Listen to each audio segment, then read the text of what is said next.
everyone, welcome to another episode of The Rachel Cruze Show. All right, one of the number one topics everyone loves to hear about is food. How do I save money on food? How do I save money at the grocery store?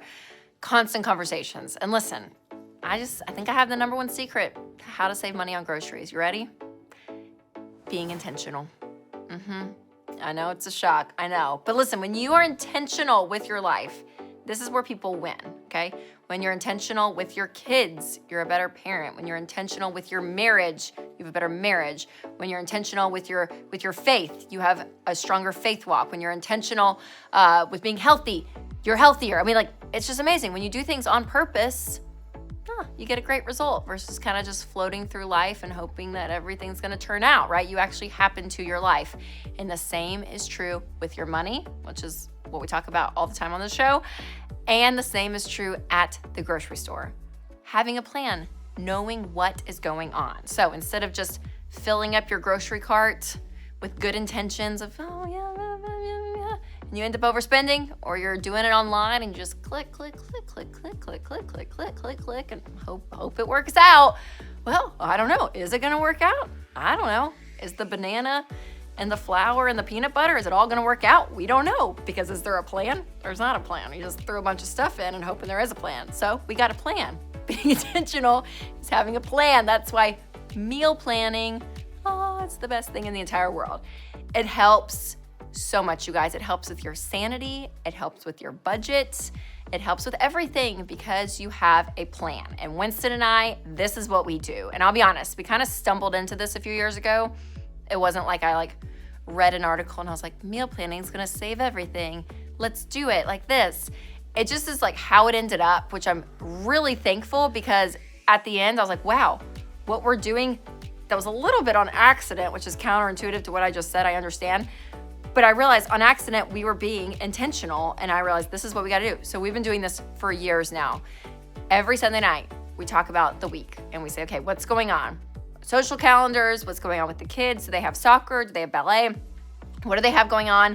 Do we have a work dinner? Do we have friends coming over? Like everything. We map out every night. And usually I don't do weekends because that kind of stresses me out. We just do weeknights. So we just say, okay, Monday, Tuesday, Wednesday, Thursday, Friday. Here's what we have. And then what meals are we gonna be cooking at home? Is it 2 meals? Is it all 5 meals? Every week is very different, but the meals we have at home, I say, okay, what do we wanna eat? What do we have in the pantry? What do we have in the refrigerator? What do we want to eat? What sounds good, right? And you plan out. All right, we're gonna have chicken fettuccine, salad, and bread one night. We're gonna have homemade pizzas one night. We're gonna do breakfast for dinner one night. We're gonna do whatever, right? Chicken, we're gonna do, I don't care. So you plan it out, and then you have what is already in your kitchen that you don't have to buy, what you need to buy, you plan for. Listen, I know that sounds really simple, okay? But sometimes when you're not intentional with it and the weeks come in and it's Wednesday and you're like, oh, that's what we're gonna do for dinner, because you didn't plan. So I'm like all about this meal planning. And I have a link to a new meal planning and grocery savings guide in the show notes. It's free, it's amazing. We're gonna talk about it a little bit, but I just wanna give you an overview on how to save money at the grocery store, and that's it. But I'm gonna walk through 10 steps to be very specific with your meal planning, because again, it's so important. So, number 1, make time to meal plan before the week begins.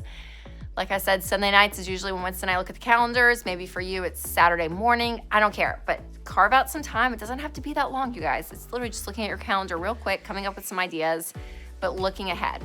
And then again, number 2, checking your calendar. Know what's going on. See what nights you're home that you're gonna have to cook. Number 3, go look through your pantry, your refrigerator, your freezer, and just think about, okay, what do I have on hand that can help me make a meal? And maybe there's stuff in there that you just hate. I do that sometimes. I look at something, I'm like, that's just not good. Get it out of here.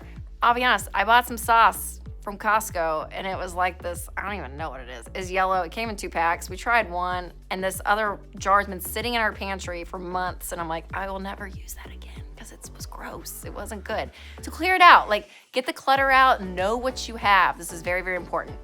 Also search for the sales ads, for coupons on apps. Look to see where you can save money doing that, because when you actually buy things that you need and then there's a coupon attached to it, you're gonna be able to save money that way. Also look for recipes. This is gonna help you. This is always hard for me. Well, no, not finding recipes, but just coming up with new ideas. You kind of get in a rut of like what you cook. So branch out a little bit. Cooking should be fun. Next, write down your meal plans. I do this on my phone on the Notes app. I literally have Monday, Tuesday, Wednesday, Thursday, Friday, and I have exactly what's going on.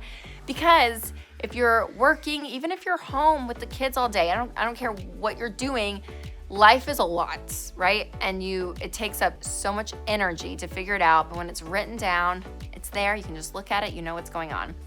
And then again, you're gonna make a grocery list based on those meals. Whatever you don't have at home, you can go and buy. And then next, you're gonna go shopping and only buy what's on your list, only buy what you need. And then you can add meal prep to your to-do list. So you could say, this meal, I can carry over this ingredient to the other meal, or I can freeze certain things and just kind of look and say it's kind of like a puzzle, right? And you can figure it out and you can just make the most of your grocery budget. You really can. And then also ask your family.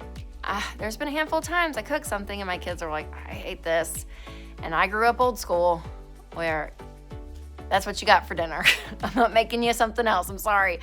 But you don't want your kids going to bed hungry, so you do want to make something that they will like.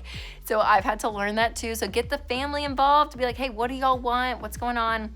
And then also go look at your budget and say, okay, what money do we have to spend, and stick to that. Now, if you're on baby steps 1 through 2, you're getting your starter emergency fund, you're getting out of debt. Yeah, your grocery budget's probably gonna be a little tight because you're taking any extra money you have and throwing it at the debt. But once you're on baby steps 3, 4, 5, 6, and 7, there's a little bit more freedom to it. There's a little bit more you can spend at Costco, you can spend at the grocery. You can be like, oh yeah, I can kind of enjoy a little bit more. It's great.